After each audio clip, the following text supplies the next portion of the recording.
Hey guys, and welcome back to the channel. I just got done watching Castlevania Nocturne season 2, and oh my god, what an absolute amazing show. If you have not seen any of the Castlevania on Netflix, I just have one thing to say. You're absolutely nuts, because why are you waiting so long? From the very first part of Castlevania, from like the prequel series to the Nocturne series, it is top tier, and I am talking about top of the top of the top. Let's get into the video. Now, of course, I'm not going to try to spoil anything for the show, because the whole point of this is to get you guys excited to go try and watch it yourself and form your own opinions on it. But I'm telling you right now, this show is top tier. I mean, from character development to storytelling to mythology to absolute amazing and god tier animation. I mean, oh my god. And then the ending, the literally the last 2 episodes of this series will have you at the edge of your seat, and at some parts even bawling your eyes out, because it's just so good. I mean, I don't even know where to start. We could go from Richter Belmont's progression from when we first introduced to him in the first episode and the first season of episode 1 to what he becomes, and you know how he grows as a character by the end, and it is just absolutely amazing. I mean, he's my favorite character of the show itself, and his fighting style and the fighting animation that was used for him, man.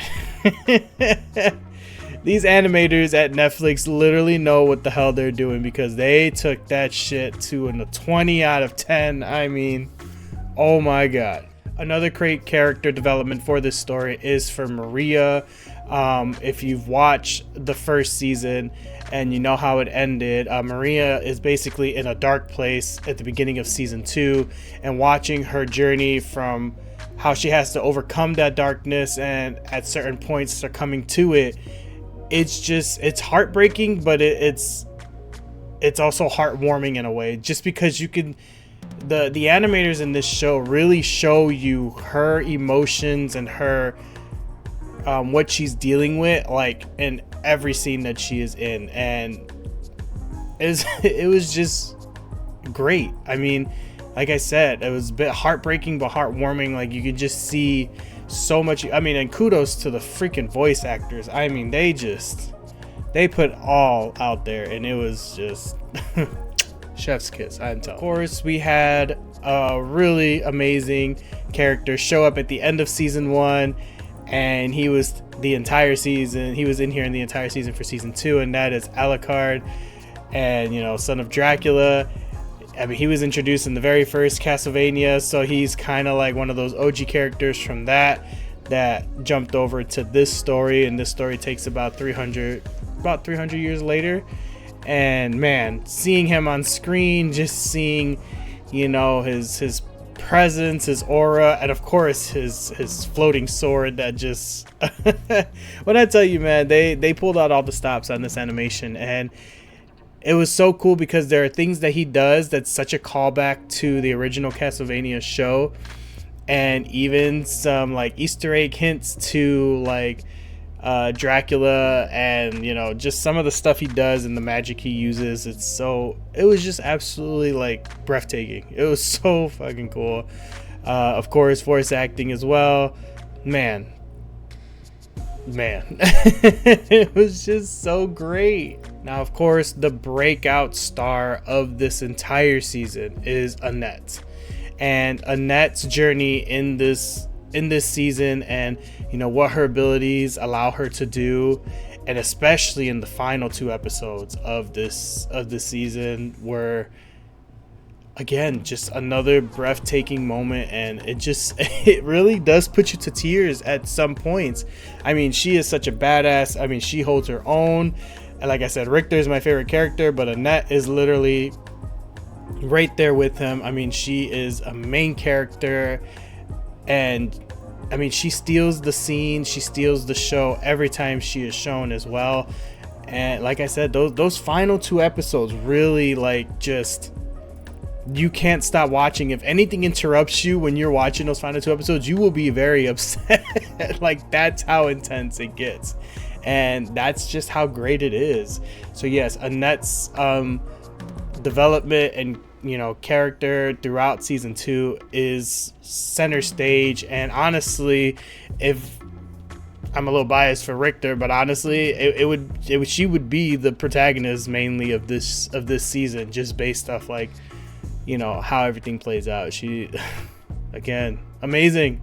And of course, no story and no hero is complete without their villain. And when I tell you that the villains of this season, of season 2, are freaking diabolical, I'm just like, wow. Like, of course, we saw Erzsebet, the vampire messiah, you know, basically winning in a way at the end of season 1, and she is just the aura of dread and despair that she brings in season 2 is just nuts. And then, of course, if you've seen in the trailers, Drolta is back, even though she was killed by the end of season 1. She is back for season 2. I won't spoil how she's back, but she is back for the entirety of season 2, and she was even more menacing, even more bloodthirsty and crazy this season. I mean, like, the villains were absolute, like, top tier as well. And again, I cannot stress to you how amazing the freaking animation was, and the fights. Oh my god, the fights. They were just, I will never forget. I could honestly will probably rewatch the show a million times over. It is just that freaking good, honestly. That's it. That's just what I got.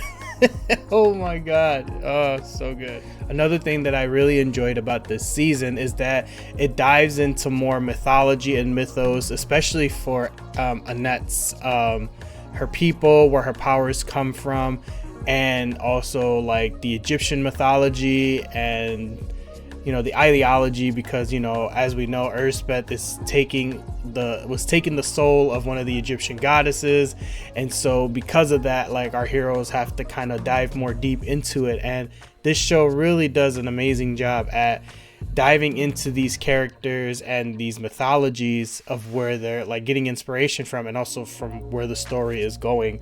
And it's not just like the Egyptian mythology, but, like, you know, the character Orlox, you know, he's from the Yucatan, or like I think it was like South America. So, you know, so he's lived through when the Spanish, you know, conquered his land, and he even talks about that. And I mean these are literally like history lessons.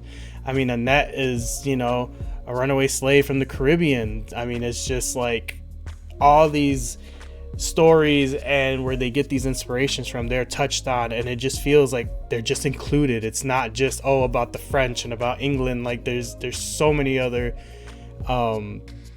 you know, representation in cultures here, and I absolutely love that. I'm a big fan of, you know, mythologies and histories and stuff like that. So the fact that they took the time to put the effort into that, really, man, just solidified how great this show really is. Now, of course, we're at the end, and for this show, without a doubt, I have to give it a whopping 5 out of 5. There is absolutely nothing wrong with this show. There is nothing wrong in terms of animation, fight choreography, voice acting, character development, story. All of it is just top tier. I pray that they bring this show back for a season 3, because in the way it ends, it's a good ending to tie everything up, but it's also, they leave little tidbits of things that are unresolved, so that way they can come back and continue the story. So I am hoping that they do. This show has to be number 1 for the longest time on Netflix, to where they just will be crazy to not bring it back, honestly. So yeah. Please go watch this show. It's just that good, I'm telling you. All right, guys, I'm done freaking out. We're at the end. That is all I have for you. Basic point of this whole video: Castlevania Nocturne season 2 is a must watch. Absolutely amazing. God tier everything. That's all. Please go check it out. And if you do, put a comment down. Talk about how amazing this thing is. And if there's some things you didn't like, talk about it too. I mean, I would like to hear that as well. I don't think you'll find anything, but hey, you know, I've been wrong before, so you never know. As always, guys, I appreciate you for taking the time to watch this video, and I'll see you on the next one.